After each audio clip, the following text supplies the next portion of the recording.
You guys seen that viral video of the wedding vow renewal party?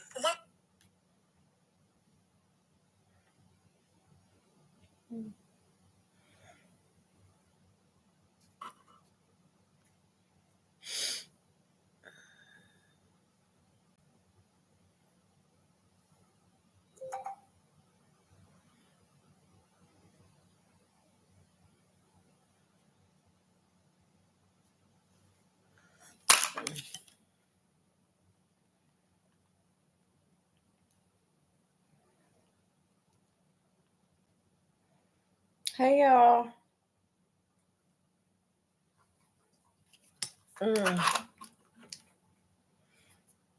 I said I'd be back today. It's still really late tonight. Normally I would not be going live this late. It's already after 8, but I figured why not?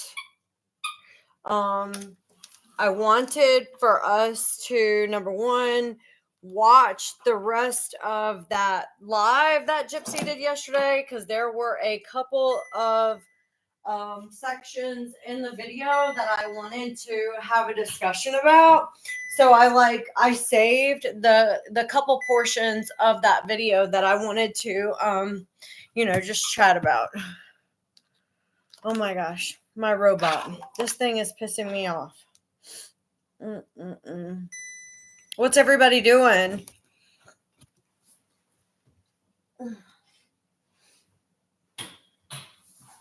I told y'all, my dog is always wanting me to play with him. If he sees me on the phone, he's like, you need to play with me. So he gets very, very, not jealous, but he just wants to be involved, I think. Hey, Charlie. He never brings the ball all the way back to me, so I always have to reach for it. How annoying. Okay, so I saved a couple of portions of this live. So Gypsy was talking about, hey, just Daisy. Gypsy was talking about how June 25th is the day that she gets off of parole. And that is also Mia's birthday.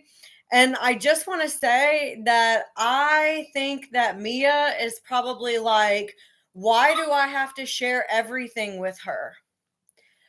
There was a time where Mia was saying that whenever she was younger, she didn't understand why Gypsy was getting all the attention and Mia wasn't. And they just kind of stopped paying attention to Mia and focused more on Gypsy.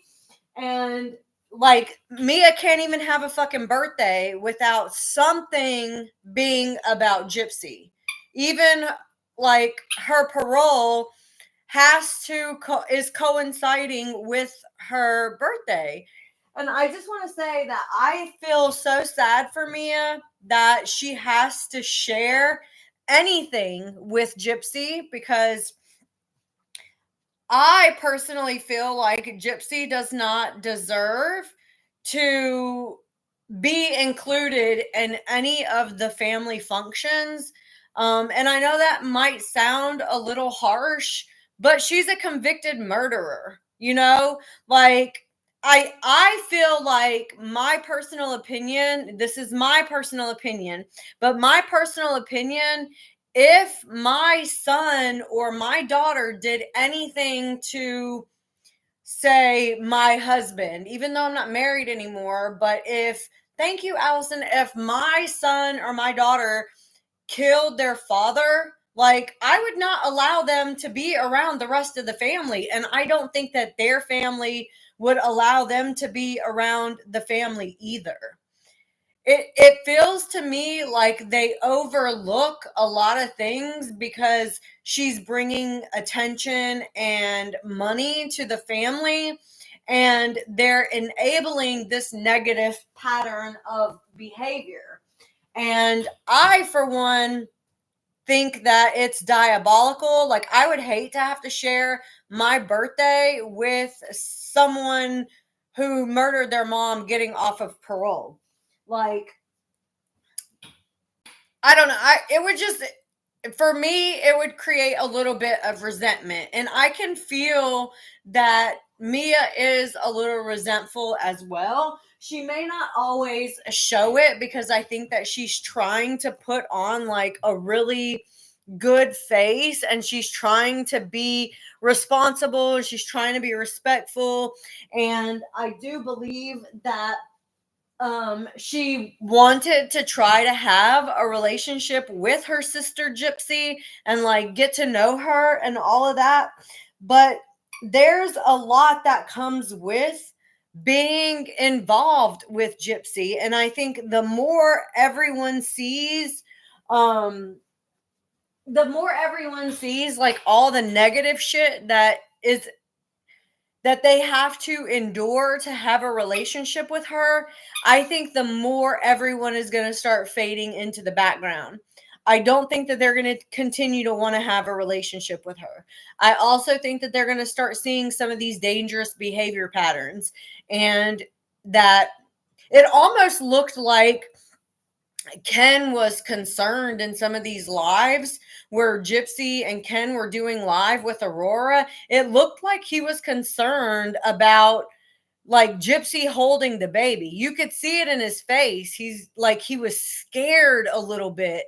I'll have to show you because it piqued my interest to look at his face while she was holding the baby. And you'll see what I'm talking about. Hey, Jess.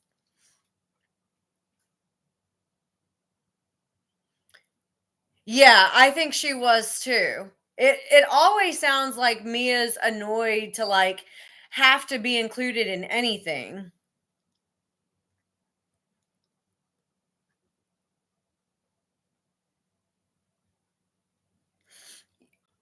Are you talking about that same video that I'm referring to, Miss Anonymous? I'll play it in a second. But I wanted to play this video first.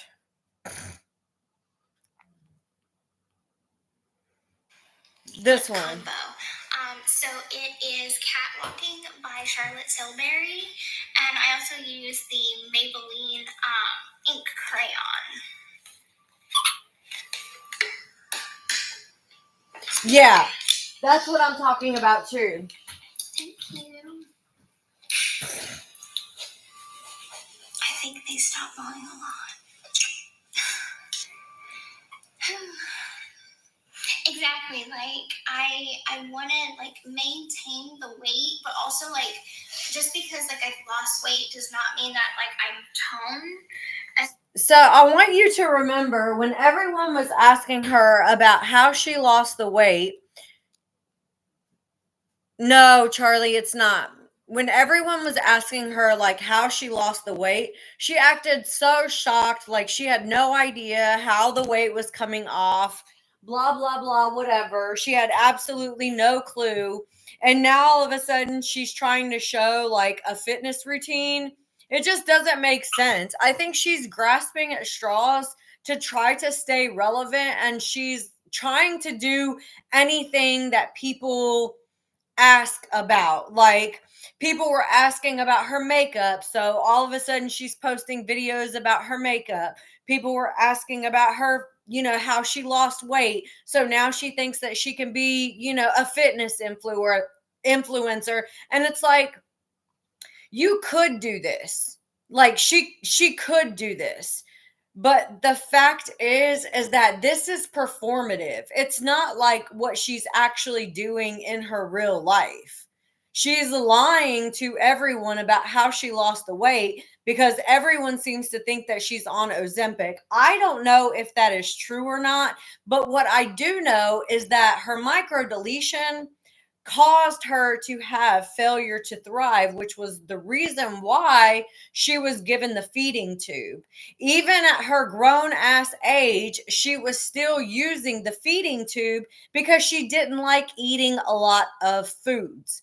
Those were the words that were in the medical records, that she was scared of certain foods, that her mom literally made mashed potatoes in every color of the rainbow just so that Gypsy would have something different to eat every single day. She was 100 pounds when she got arrested. And at 4'11, that's a fairly normal weight for somebody her age at that time. So for her age now, which is 33, a normal weight for somebody her age would be in between 115 and 125. That's normal weight. This is like what she's trying to portray is that she went to prison and ate nothing but junk food, basically. That's what she admitted. She ate nothing but junk food all the time. She was eating, chips and honey buns and all that bullshit. And and then obviously she got out and got pregnant right at 3 months. I think she was perfectly fine with her weight until everyone started talking about her weight. And then something clicked in her mind and was like, I need to lose the weight. And even with her being pregnant, she was more concerned about losing weight than she was about being healthy for her daughter, like making sure that she was eating the right amount of nutrients for her child. And I think that because she is reverting back to a lot of old behaviors, I think that another behavior that she's reverting back to is not eating, saying that she's afraid of certain foods, only wanting to eat certain specific foods, because that was what the deal was with Dee Dee.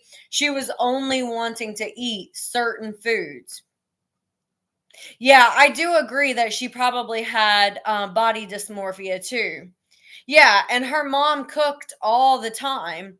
And she claims that her mother never allowed her to eat like regular food. I don't think that her mother didn't allow her to eat regular food. I think Gypsy constantly complained about not wanting to eat. I think it was a way for her to get more attention.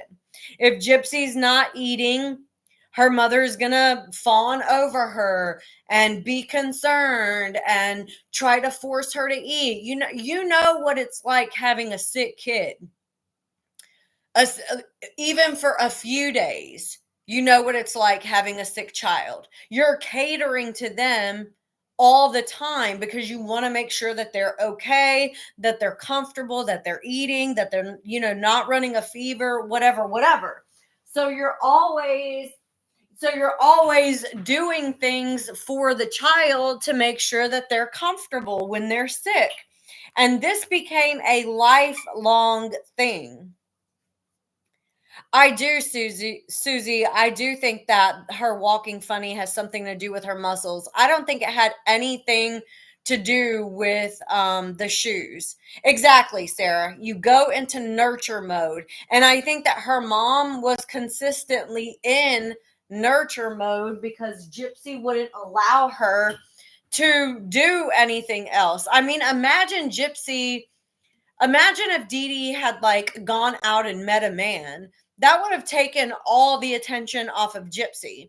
So Gypsy had to make sure that her mother was solely focused on her 24 hours a day, 7 days a week, and never got a moment to herself. And that's fucked up. That's fucked up. Like, her mother did not live a good normal life after she had her child because her child was so fucking selfish that she took all of the attention away. Yeah, it's exhausting even now. I can't imagine what Ken is going through. I mean, just imagine what he's going through. The constant back and forth with social media about hater content creators and this, that, and the other on social media. It's exhausting. The girl literally keeps up with every single negative thing that is said about her. And it's like, how do you have the time to do that? How do you have the time to see every negative post that somebody makes about you? Imagine how exhausting that is for her.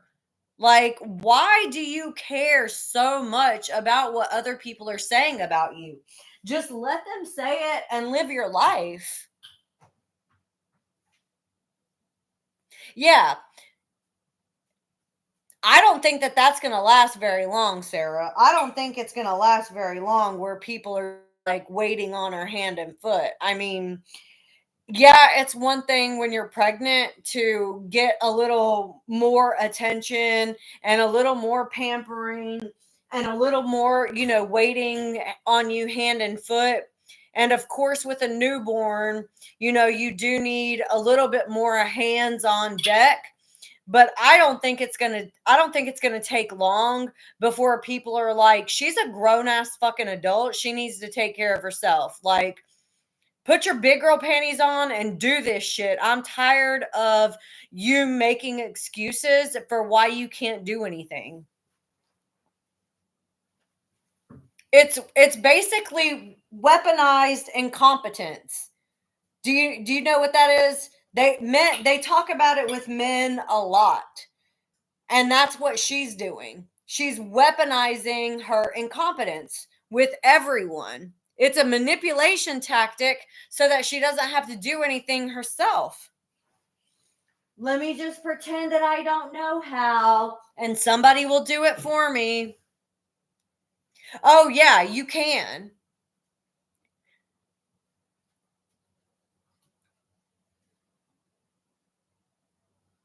Buffy says she thinks that she got pregnant in February. It's definitely likely because she had a December baby and the baby was 6 pounds. And I don't know if babies that are born 2 months early would have to go into the NICU.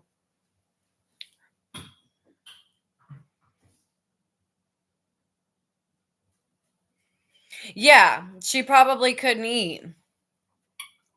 She was drinking like, what are they called? The Pediasure. Hey Janice, hey Natalie. She was drinking like Pediasure all the time. And I think her mom was like constantly making her like mashed potatoes, oatmeal, noodles, soft things. It seemed like she always wanted to eat like soft foods. Yeah, Ensure. Alicia, did your daughter have to go to the NICU?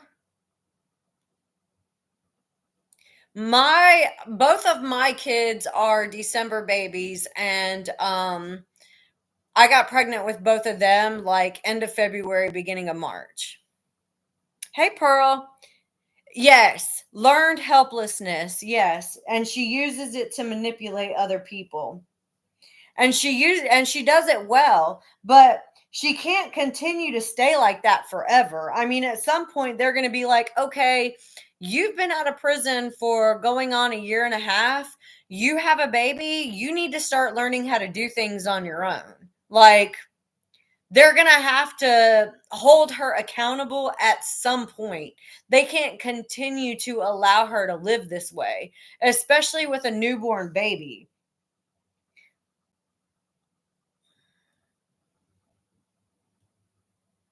I think so too, Miss Anonymous. I think that it probably hurt for her to eat, and that's probably the reason why she was eating, more soft foods.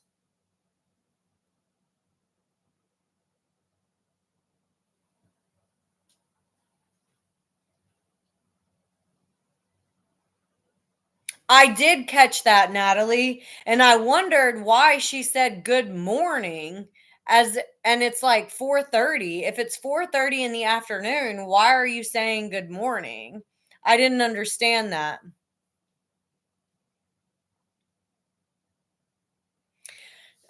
She's good at learning how to do makeup dance, and exercise. Not really.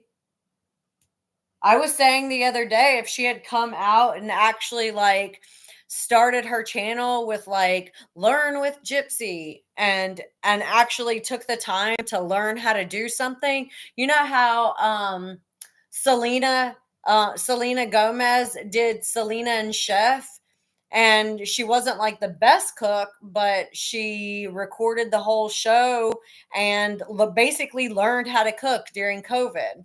Like, that's interesting to watch, and I think people would have been in support of that.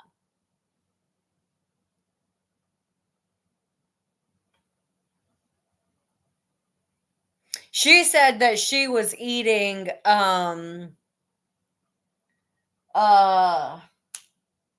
zucchini fries or something like that, and we all know that Gypsy does not eat any vegetables. Remember when Ken said, "Would you like some of my salad?" and she was like, "Ew, no."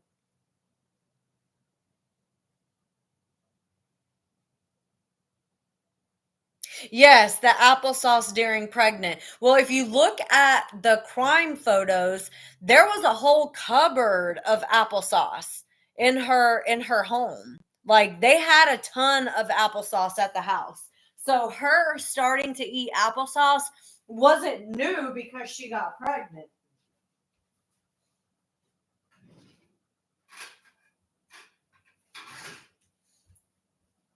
I just think that that's what she's used to eating. I think that she's used to eating soft foods. I don't know. Is that something that happens with the micro deletion, that she's not able to break down foods? I looked up hair loss with the micro deletion, and it did say that it can cause hair loss. And she had that video up the other day saying that she had was losing her hair.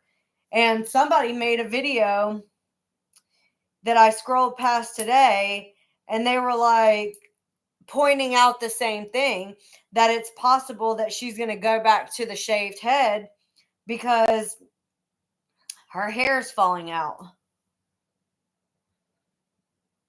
Yeah, I am Oz. I think that that's why she's used to eating the soft foods. I did spot the baby food on the stove before the baby was born.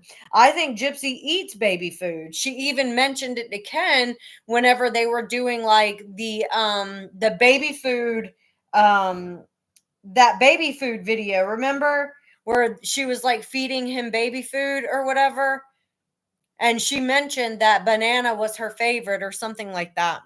Hey Donna. Hey Shayna. Okay, come back whenever you're ready. Yeah, she doesn't have the ability to be consistent with anything. And I think that that's part of the problem. And I also think that everyone around her is seeing that. Like, she gets done with things really quickly. She'll say, "Oh, I want to try this," and then she'll be done with it in 3 weeks. She doesn't have the ability to focus on things for very long. That's why everyone was so concerned about the baby. Like, why would you want to be pregnant when you can't even stick with anything for longer than 3 weeks?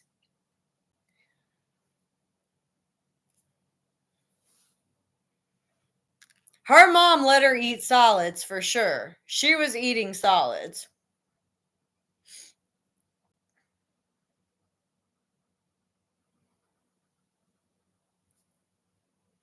It's funny that nobody like sees her lies. Like, a lot of people don't realize that she says one thing and then another thing that's totally different the next time that she talks about it. It's almost like she can't remember what she says. And again, too lazy to go and actually watch her own interviews to make sure that she doesn't fuck up and say the wrong thing twice. It's like, at least do the research on your own to make sure that you're not contradicting yourself, but she won't even do that.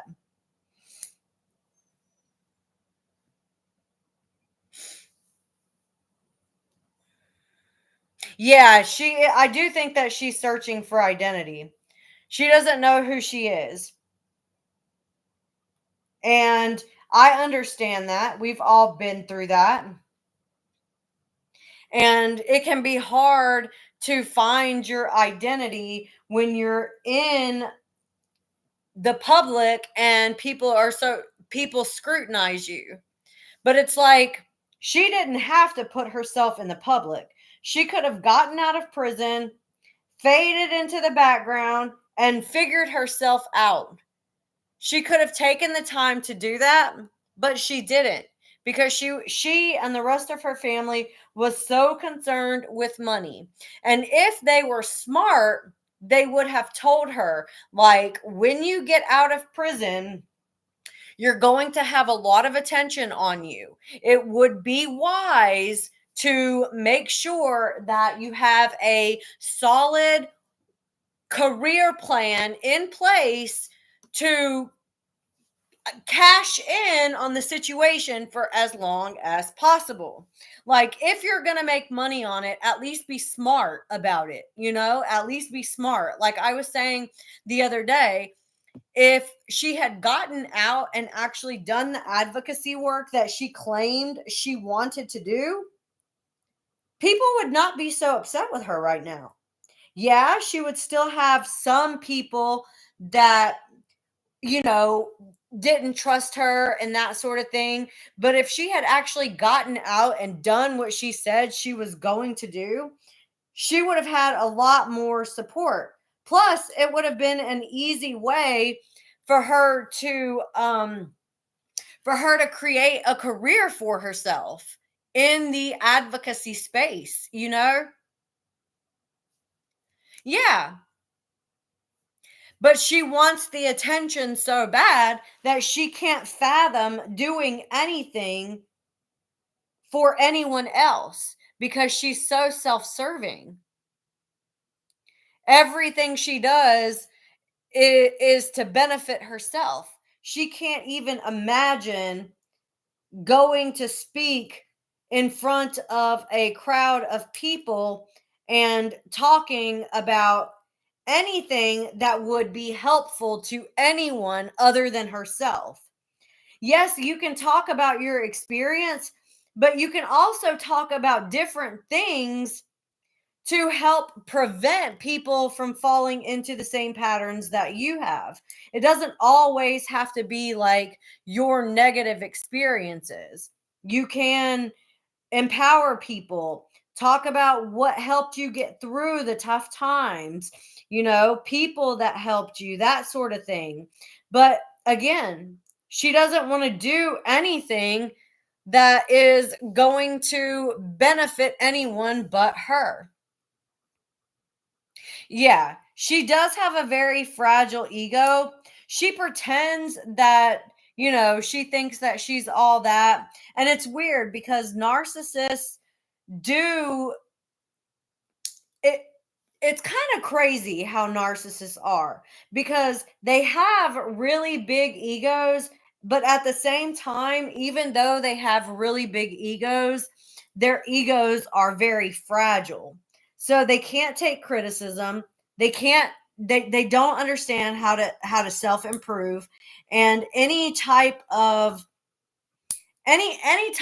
communication with them about improvement is seen as a direct attack on them, and they take it personally. And we know that she is notorious for taking everything personally.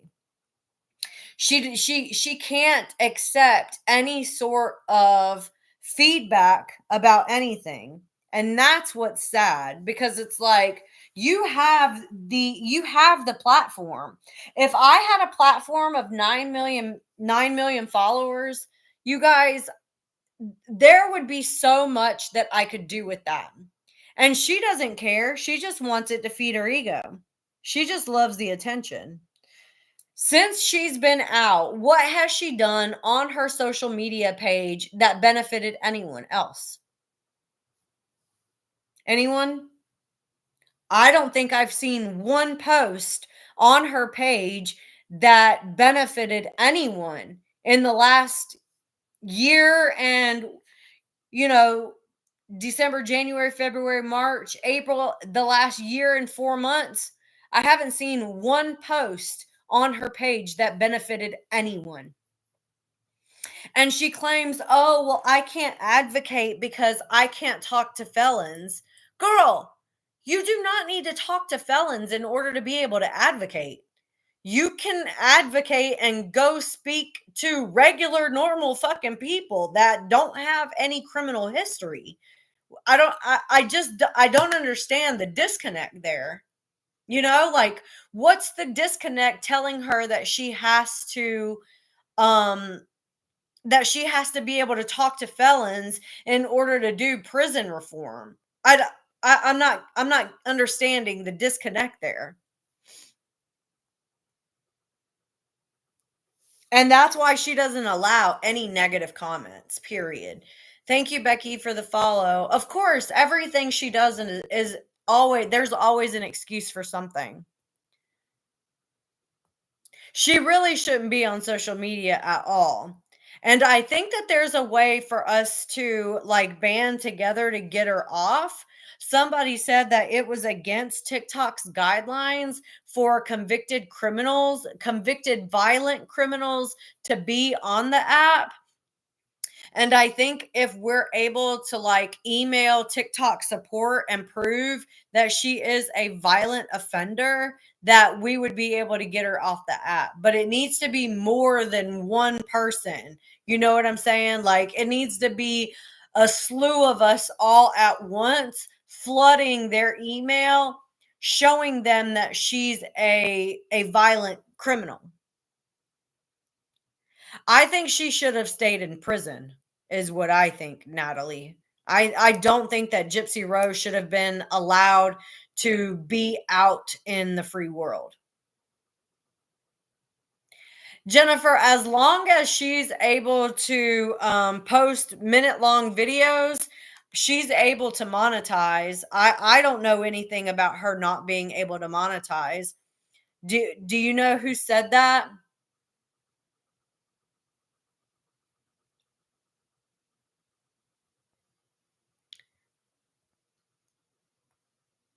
I think that Gypsy should have gotten life in prison. Life. Without the possibility of parole. It's hard to trust a lot that Nina says. Because I've, she's been kind of proven wrong a few times on some things. So I don't know if that's true. But if it is true, that's good. It's good. Her not being able to monetize on TikTok is a step in the right direction, if that is true. So let me get back to this video.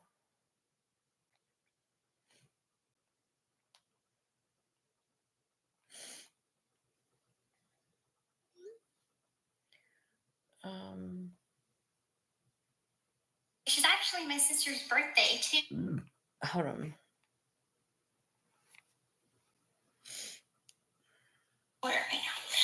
How's the little one? She's doing good. Now all of a sudden she doesn't have colic anymore. Like colic episode that we were having. Thank you. So of course, now that Ken's back, the baby doesn't have any more colic. Shocking, right? Shocking that there's no more colic. Thank you to everybody that sent their amazing recommendations. We were trying everything. So we even got this pillow. We were trying everything. I thought Ken was missing in action. I thought Ken was down in Mississippi. How were we trying everything when we weren't a we? The baby never had colic. It was all bullshit. It was a manipulation tactic to manipulate Ken. And if he's so stupid that he believes Gypsy, then he deserves to be misled. Pillow, but it's like a vibrating pillow, and it goes on her, they call it a rocker or swing. You attach it to that, and it has like little vibrating motions. It's so they can like rest like that. It has like a little harness. It has also a sound of heartbeat. So the vibrating motions helped with the gas. We have Milacon, we have gripe water, rocking her. She actually, Ken was holding her and like bouncing her and singing to her, and she fell asleep in his arms. So Right, Autumn. Right. You do not get recommendations for colic on the fucking internet. You go to your doctor, you tell your doctor what's going on, and you get the doctor's medical advice, not Google and not people on the fucking internet. I find it interesting that she never mentioned taking the child to the doctor. Why didn't she mention taking the child to the doctor? If I had a baby that was up for days, on day 3 of constantly crying and could not be consoled, I would be calling my fucking pediatrician. I think I would have done that after the first 24 hours. I don't think I would have waited 72 hours to call my doctor. I would have called my doctor after the first 24 hours and been like, look, it's been a rough 24 hours. Baby is not sleeping. Baby is crying, inconsolable. We need to come in so you can see what's going on with baby. That's what I would have done. And I believe every other mother out there that has any sort of sense would have also contacted a doctor after 24 hours.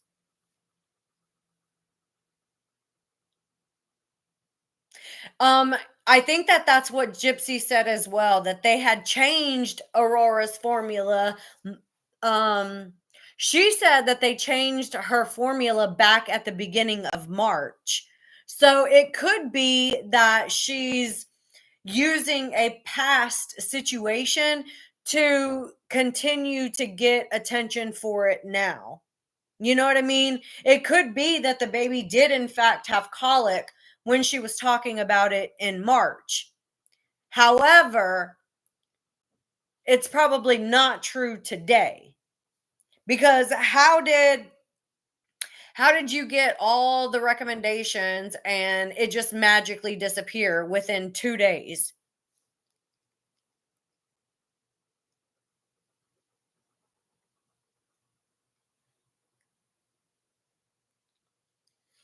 Buffy, most women in the state, if you are like, whenever you get pregnant, if you don't make a certain amount of money per month, then you automatically qualify for pregnant women's Medicaid. And whenever you have the baby is automatically covered under that for the first year. So it's possible that she was given, pregnant women's Medicaid, in addition to whatever insurance that she has, because you can be approved for both. oh, that seems to help. And so I think it's just something we had to go through. She wasn't burping the baby on live stream. It didn't look like she was burping the baby at all. Yeah, it wasn't colic. The baby does sense her energy. That's what I thought too, Laura May. It usually takes like a good several days, maybe even a week or two, to figure out like what's the best resolution. So I thank y'all all so much for y'all wonderful recommendations. I saw that like I got A lot of people reaching out to me that was like giving me great advice, but there was also some backlash from people that were like, "Oh my God, I can't believe you recorded yourself while your baby was crying." And listen to what she says. Literally, if I search like colicky baby into TikTok, literally, I'm not the only mom that's done it. So just because you're not the only mom that's done it makes it okay for you to do it. Is that the logic that we're going on? Because just because other people are posting their crying baby for attention on the internet doesn't mean that you should. You know, like, have some respect for your child that's suffering, and don't see this as an opportunity to get attention, to utilize your child to get attention. And I mean, she's so immature that she can't rationalize logical thinking, because everything she does is all based on emotion and what is going to get her the reaction that she wants. It's all about feeding into what reaction she wants. If she wants, sympathy, she'll post something that will get that reaction. If she wants praise, she will post something that will get that reaction. If she needs an ego boost, she will post something that gets that reaction. Everything she does is very calculated, and it's all based on what her emotional needs are and what she is going to be able to satisfy her emotional needs with.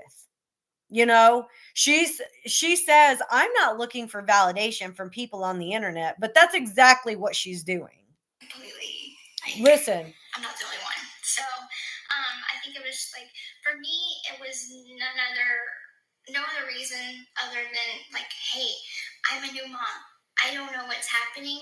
I need some advice from other moms that have gone through this. So advice from other moms that have gone through this rather than calling your fucking doctor. Why are we not calling the pediatrician? Again, why are we going to the internet for support? That's the only reason why.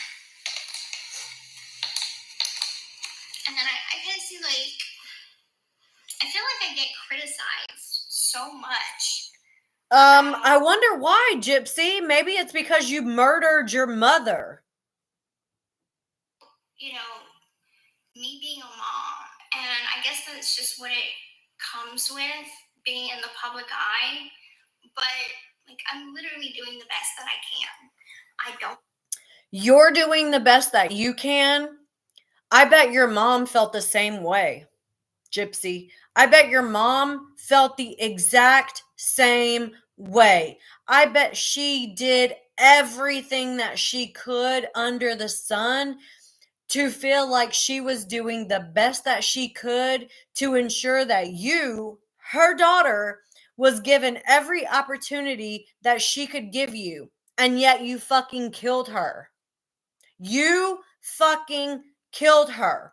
So why should we have any sort of empathy for you right now in this moment when you had zero fucking empathy for your own mother and everything that she did for you? Have all the answers. I do read all the books. And it's hard. Oh, you read all of the books, the baby books, but you haven't been able to open up the next Hunger Games book? Again, another fucking lie. Hard to ignore the criticism when, you're doing your best and like everybody just calls you a bad mom. Like it hurts my feelings because here I am literally doing the best that I can. This right here was a sympathy pull. She wanted people to tell her, "Oh, you're doing a good job, Gypsy. Don't listen to those haters. You're being the best mom that you can be." Again, to feed her emotional need.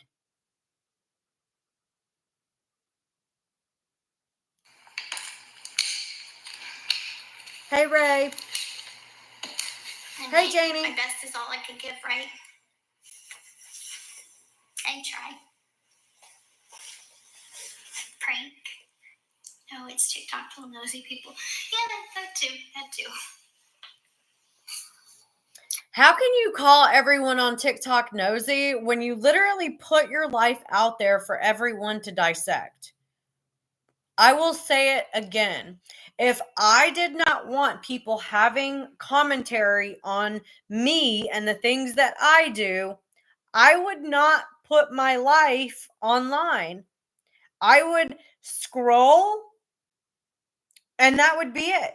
I would not be posting online if I did not want some sort of attention from for whatever it is that I'm doing, you know? You do it because you either want to help others or you're feeding an ego. And that's what she's always doing, feeding her fucking ego. I mean, at the end of the day, as long as Ken is like, you're doing a good job. And as long as Ken says, I'm doing a good job, I think Ken is fucking scared to tell you that you're not. I think Ken is probably afraid to tell you that the baby doesn't like you.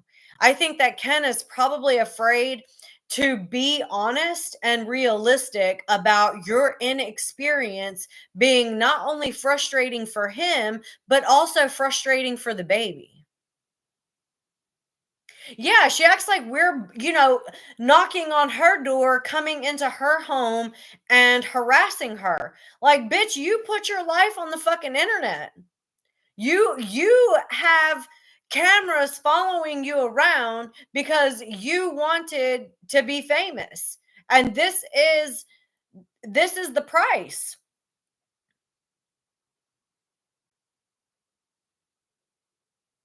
I hope and pray that Ken is planning an exit. I really do. I can get a smile out of Aurora, or at least soothe her, and hey, Jamie, go to sleep knowing that I'm doing the best I can. I'm good with that. That's all I ever need in this world. I want you to remember that a lot of content creators were talking about how Gypsy never talks about how she's excited to see her baby coo or anything positive about her interaction with, like, seeing her baby grow, little things that the baby does that just like warms your heart. You know what I mean? If you've had a newborn baby, you remember what it was like to have a newborn baby, a 3-month-old baby, and they do something that just makes your entire day, right? Everybody was talking about how she never mentions anything about Aurora and how, yeah, you are like obsessed with the baby, and how she's never talking about anything that the baby does that's cute or warming or, just anything like that. And now all of a sudden she wants to talk about if she can get a smile out of her. That's all I ever need in this world. That's all she ever needs in this world. Get a smile out of her. If I can get a smile out of her, that's all I ever need. And go to sleep knowing that I'm doing the best I can. That was so performative, you guys, because everyone was talking about how she wasn't having any sort of an emotional connection with her child, right, Sarah? And so this is exactly what she's trying to prove, that yes, I am having an emotional reaction with my baby. You see, I just said seeing her smile and being able to soothe her just is the best thing ever. She also talked, and I have another clip. Good with that. That's all I ever need in this world. I don't need validation from strangers online. I love my supporters. Don't get me wrong. I love my supporters, but I just have to ignore my haters. And I think everybody has them, If you look on any celebrity, anybody that's in the public. She says, I just have to ignore my haters. Hold on. What'd she say? I don't need validation from strangers online. Yet you literally post every single day online for validation. And any celebrity, anybody that's in the public eye, they get hella criticism too. She does. Imagine what it's going to be like when she's off parole, Marie. She's going to be going back and forth with the haters. I have an itch in my throat that I can't. Yeah, this whole look at any celebrity, like, girl, you are not a celebrity. You are an infamous murderer. I think Listen. It's just, I feel like so much misinformation has been put out there. Oh, this was about the misinformation. She was saying that there's a lot of misinformation on YouTube, TikTok, and Instagram. And she thinks that that's why people don't like her, because there's a lot of misinformation. And the gaslighting here is really, really hard, because it's like Gypsy and her team are the only ones that are putting out misinformation. It's literally them that are putting out the misinformation. Everyone else is trying to expose the truth. The truth that we should have heard back in 2015 when she was first arrested. Not this bullshit Hollywood narrative that she's a victim. The gaslighting is just unbelievable.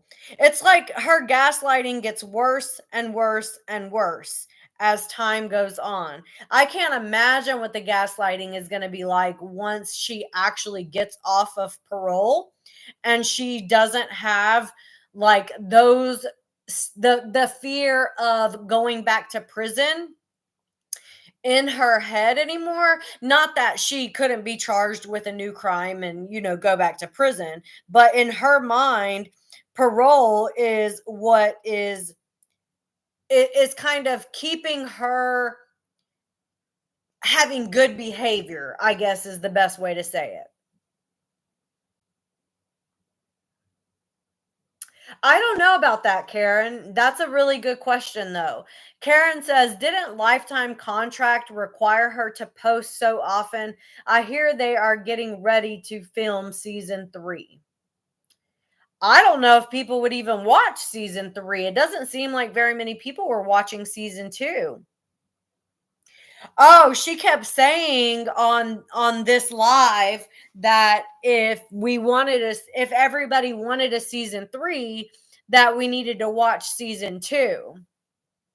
TikTok and Instagram and YouTube has painted me out to be this horrible person. And Gypsy, you are a horrible person. Most normal people don't go around killing their parents. That's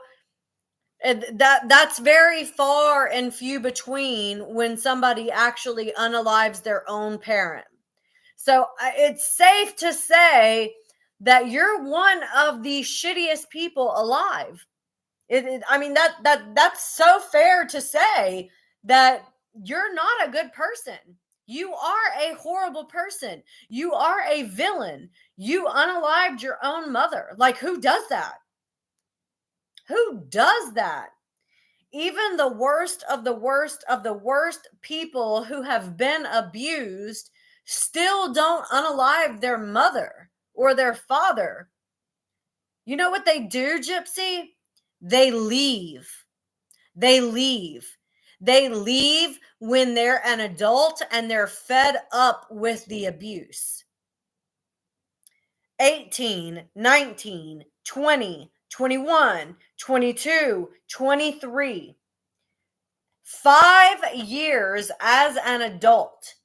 You could have left at any moment because you were an adult. You did not have to stay in that home with your mother if you did not want to be there and if you were being so horribly abused. You could have left. You were 5 years into being an adult, which, don't get me wrong, 5 years into being an adult is still, a baby pretty much, but you're still 5 years into being an adult and you can go off into the sunset and do whatever you want. I think that she was scared that she would have to be her mother's caretaker. And I think that that's the reason why she ended up unaliving her mom. I think that her mom was getting sicker and sicker as she was getting, a little bit healthier. I don't want to say healthy, but I will say that she was getting a little healthier, and her mother was starting to become ill. And I think that it became a nuisance for her. And instead of, you know, putting her in some sort of assisted living or assisted facility, she just decided, oh, let's just do away with this woman. She's no longer of use to me. Now I'm having to take care of her. I don't want to do this anymore. Hold on, you guys. I gotta UKNVH.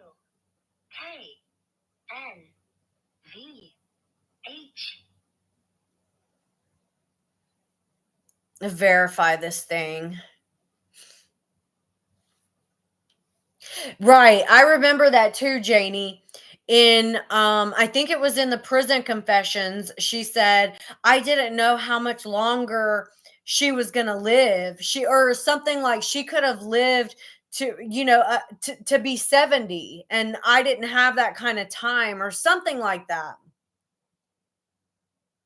She could have easily walked out that door. She chose not to. I left my mother's house when I was 14. So even at 14, she could have left. Like, especially if she was so desperate to like be with a man, she could have gotten with any man to get out of the house if that was the deal. She just wanted to be with whatever guy. And yeah, and the money was drying up because her mom didn't want to play into the con anymore because she was sick.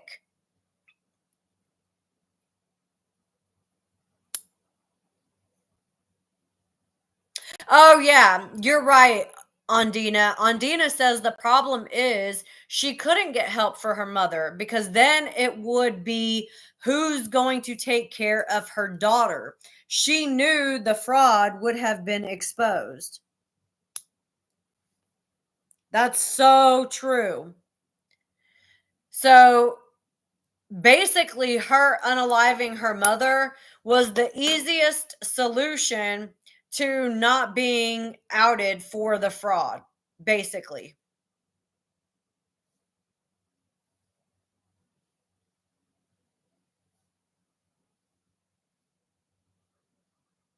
Oh my God, Donna. I'm so sorry that you had to experience that. I could not imagine like how that felt as a 15-year-old girl and having your dad ask you to do that.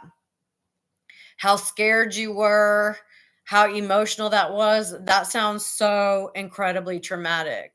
I hope you're okay now. Like, I hope that you've dealt with those emotions and that trauma and that you are okay. Because that, I could not even imagine that. But at least you left. Even with him giving you the GUN, you still chose not to and you left. I also think that Dee Dee was too sick to carry on the scam anymore. I think that it was mainly Gypsy by the end. I mean, there were a lot of things that she was doing. She was going online and she was like participating in posting on a certain Facebook page, trying to like elicit donations and stuff. Like she was doing a lot of different things, pretending to be Dee Dee, but it wasn't Dee Dee. It was Gypsy. Hey, Ren, how are you?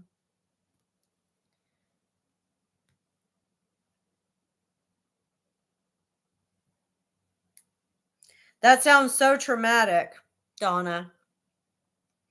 I'm glad you've been in therapy because you didn't deserve to go through that at all.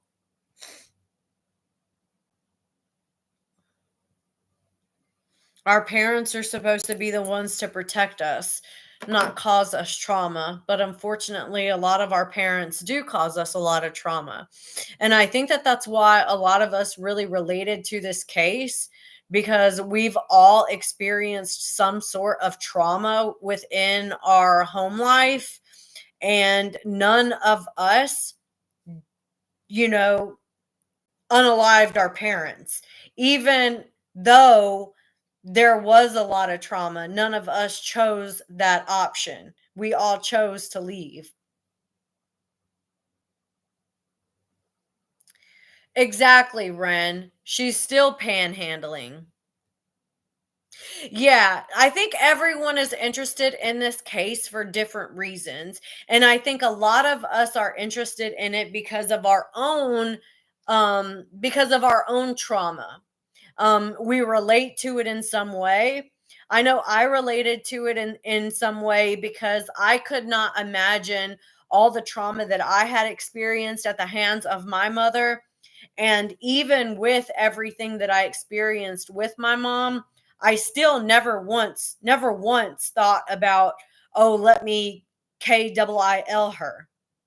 I mean, KILL her. Like, I never thought about that. Never. It never once crossed my mind to unalive my own mom, even when she was standing over top of me, strangling me. It never crossed my mind. Hey, Brandy, I'm so glad you're here.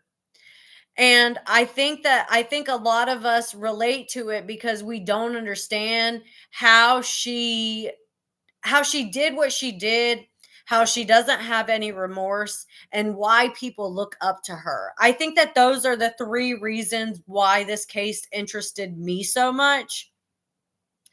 Because of those three reasons. Because of what she did, because of the lack of remorse, and then her coming out and like profiting off of her crime and trying to be famous for it. It just, to me, it seems very low class, trashy.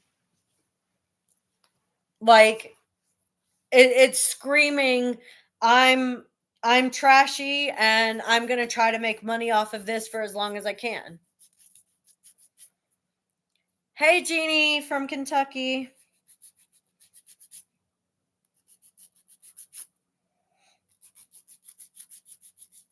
Yeah, I do believe that we're all a little emotionally invested in it because it is so close to us. We are angry, and I think that we're all a little resentful too. A little resentful to see her on TV. Like, why are they allowing this woman to have a platform? Why are they putting her in front of all of our faces? Why? And I think that there's some resentment there. I believe she's going to reoffend too, Bajork. I do. I do think that she thought that she was going to be able to keep the house and everything. That's why she was telling the cops, oh, what movies are out right now? How close is the movie theater? And then for her to get online and complain about having to take pictures, like having to pay for pictures with the Easter Bunny. Like, are you for real? But she's so used to getting everything for free. She has no idea what it's like to actually pay for things because she's been given everything for free for so long. Did you hear her in the live? It sounded like she was trying to elicit someone to send her workout equipment. She was like, yeah, this is all I have, just these 5-pound weights. Workout equipment is so expensive. Like, nobody's going to send you workout equipment. I also have chronic PTSD, Jeannie.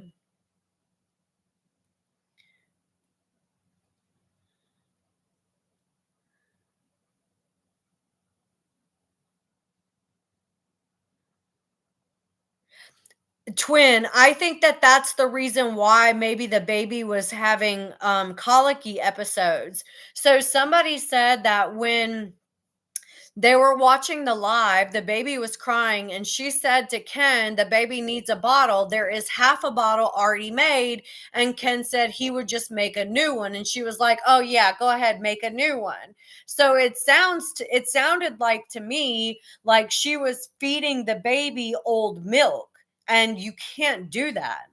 They're babies. Like, they're not, they can't have milk that's been sitting out for 2 hours. Even if they left half the bottle, you can't give that to them. It could potentially cause them to get sick. I watched that same video on Dina. Even with deep therapy, those kinds of sadistic, demented thoughts of wanting to see women be handcuffed and tasered, those kinds of thoughts don't just go away no matter how much therapy you get. It's like PDF files. Brittany, I've been on for like a little over an hour. I'm about to get off. My legs are starting to get sore.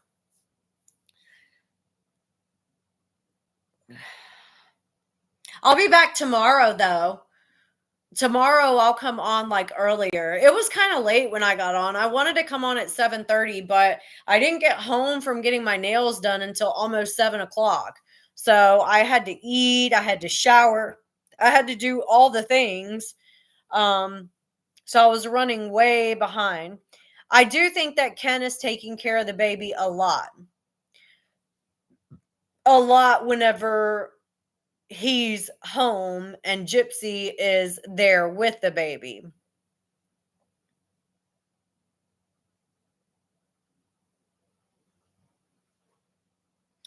The hospital does, though. The hospital does teach you some things, but they don't teach you a lot about like not reusing bottles, like sanitizing bottles after every use, not using one bottle all day long to make bottles. Like every time you make a bottle, it needs to be a new bottle. And then you have to sanitize that bottle, and you have to sanitize the water, and you have to sanitize the nipple. Like everything needs to be sanitized. I don't think that she knew any of that. But here's the thing, Gypsy could have taken parenting classes. Oh my gosh, Natalie, thank you so much. That was so sweet. Gypsy could have signed up for parenting classes. Instead of spending all this money on clothes, shoes, and makeup, she could have literally taken parenting classes, cooking classes. She could have done so much for herself to prepare for this child, and she did nothing. When I had my baby, the only thing that they taught me how to do was latch. That's the only thing that they taught me how to do. And then like a lactation consultant came to my house a few days later to make sure that that the babies were like latching and eating, and that my milk had come in, and they showed me how to pump and how to save my milk and how to label my milk. But that was it. Oh, they showed me how to change the diaper too. That was everything.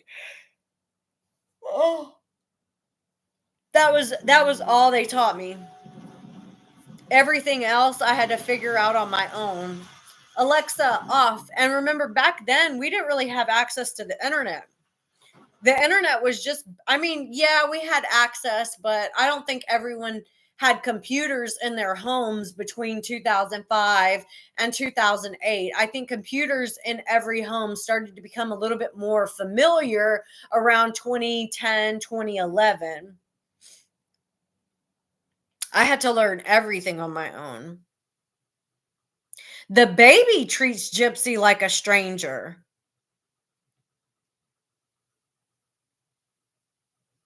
It doesn't feel that long. We always have really good conversations whenever I'm on, and I really appreciate that. I know that we do talk a lot about Gypsy, but I do feel like we have conversations about other things as well. Eventually, the conversation about Gypsy is going to dwindle. And when that does happen, I would still like to, have this community to talk about recovery, abuse, PTSD, CPTSD, and recovering from all of those things and trauma and all of those things. I would like for this to be a safe space where we can talk about the abuses that we've suffered, whether it be domestic violence or emotional abuse from our parents or abuse from our mothers or fathers or whatever. No, I saw one video that Candace posted, but I didn't see the second one.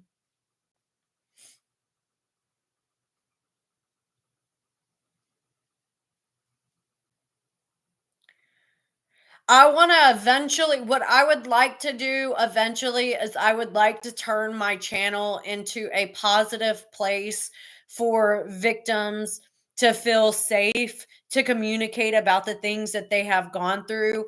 And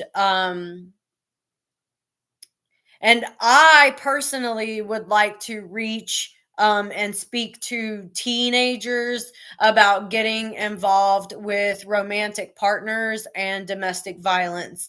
My first relationship was as a teenager, and it was very volatile, and I didn't have support. So I think that teenagers need to should be taught about how to spot dangerous behavior patterns in boys or girls that could potentially lead to domestic violence. Because I think if you teach them early on, you did too, Jessica. My first boyfriend I had at 14, and we were together until I was 21, and he was incredibly abusive, and I didn't really have a support system, so I didn't know who to talk to. But I feel like if I had had someone to talk to, I would have I would have been very receptive to hearing what that person had to say if they were trying to, like, teach me how to spot abusive patterns and that sort of thing. Yes, to notice the signs of manipulation and abuse. So that's essentially what I would like to do. I would like to be able to go to like different high schools and like talk to kids about that sort of thing. Um, I've pretty much always wanted to do that. But life has its challenges, and you do what you have to do to make sure that you're able to pay your bills. I think so too, Sarah. I think that it would be amazing to have some sort of education in school for teenagers about relationships and how to spot manipulation, abuse, coercion, and that sort of thing. Because when you're young, you're not really thinking about the love bombing and how that love bombing stage can be like, you can get so wrapped up in it that you don't realize how dangerous it is until it's too late. But when you are young and you're not used to getting that sort of attention at home, you're much more susceptible to being abused because someone is finally showing you attention. And as a young girl who didn't get attention, I will admit that anyone who showed me attention, I kind of clung onto because it was so foreign. Um, so I feel like I could make a huge impact in different ways. So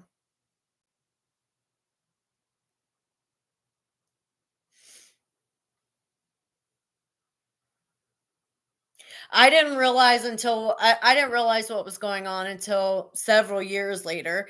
And the post-traumatic stress that I had because of it, it was it was it lasted a long time.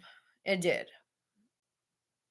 Right. Not only women get abused, men get abused too. So I think it's important to talk to both young men and young women. Thank you everyone for liking the live. Hey Paula.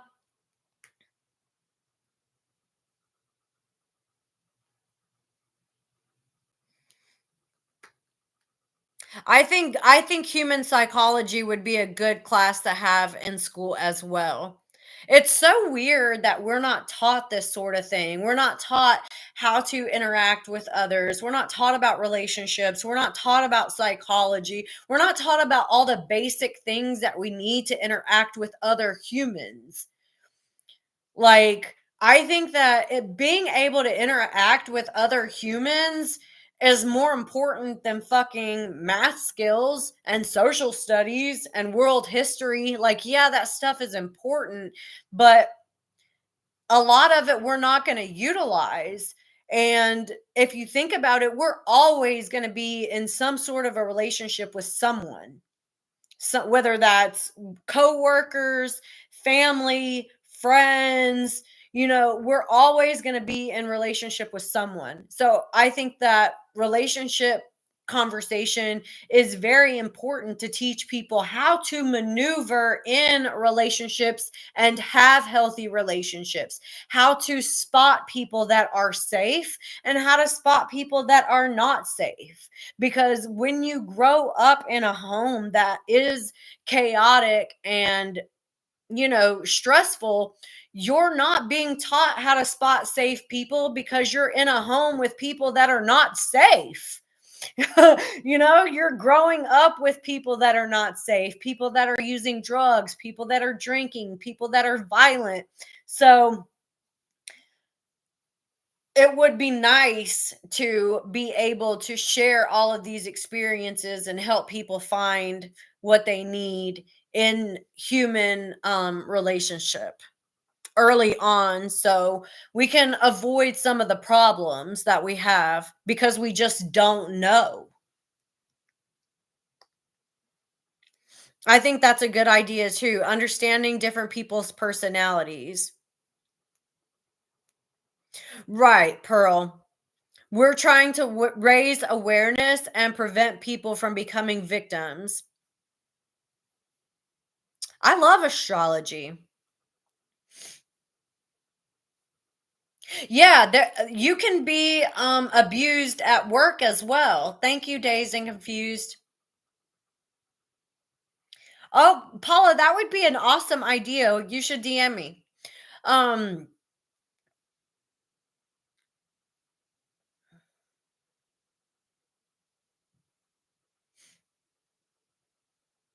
there's a lot of toxic work environments, really any environment that you can be in can be toxic. And I think that if we all had more awareness on how to spot toxicity and protect ourselves from it, I think that we'd be more inclined to protect ourselves from the toxicity if we were aware of what it was and what was happening. Because sometimes we don't know what's happening until it's too late, you know we just don't know until it's too late. And I know that was what was going on with me a lot in my life. I didn't realize what was happening until it was too late and I was already wrapped up in it. I was abused at work a lot. A lot. I've been literally abused in every situation that I've ever been in. And it's wild to even say that. Most people are toxic. Yeah. Yep. It sucks to say that. It sucks to say that I've been abused in every situation that I've ever been in. And that's why I'm so guarded now. And that's why my circle is literally me, my dog, and my daughter. So It's very small. It's very small for a reason, because I have learned that the more you open yourself up to other people, even though there are a lot of good people out there, the more you open yourself up and allow yourself to become dependent on someone else for whatever reason, the more likely you are to be abused in that situation, because now you are dependent on them for something. So as long as you are independent and you are not dependent on anyone else, you are less likely to be abused because you don't need that person for anything. Oh yeah, for sure. There's a lot of children out there that manipulate and abuse their own parents. Yeah, there's a lot. I was watching this one episode of, I think it's I'm related to a murderer, or I'm related to a killer, or something like that. And there was a boy in the show that was SAing his sister when he was age 8 and she was age 5 or 6. Like he was born evil. Thank you, Paula.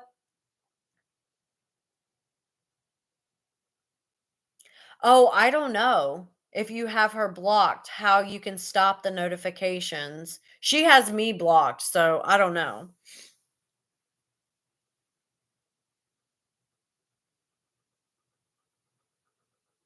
Oh my gosh, Buffy, I'm so sorry.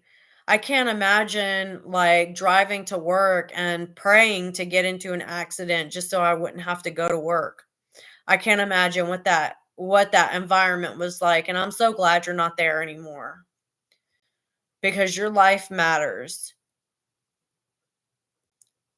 It sucks to feel like the people that are closest to you don't really see the value in who you are.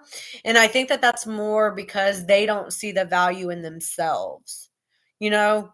And so then they treat the people around them poorly because it makes them feel better about who they are. But sadly, that's the world that we live in. Okay, you guys, I'm gonna go because it's 10 o'clock and I need to get some rest. But it was so nice to be able to hang out with you guys and have this little chit chat. I will more than likely be on tomorrow. It'll definitely be earlier than 8:30. 8:30 is like late for me to be starting a live. I'm thinking hopefully around 7. I am taking my daughter to brunch tomorrow, and that's really, and we might go to the mall. But that's really the only plans that I have, and then relax the rest of the day. I might give my dog a bath because he needs a bath. But other than that, I'm going to try to relax, and I will see you guys tomorrow at, let's shoot for 7 p.m. Eastern Standard Time. Love you guys so much. Y'all have a wonderful night.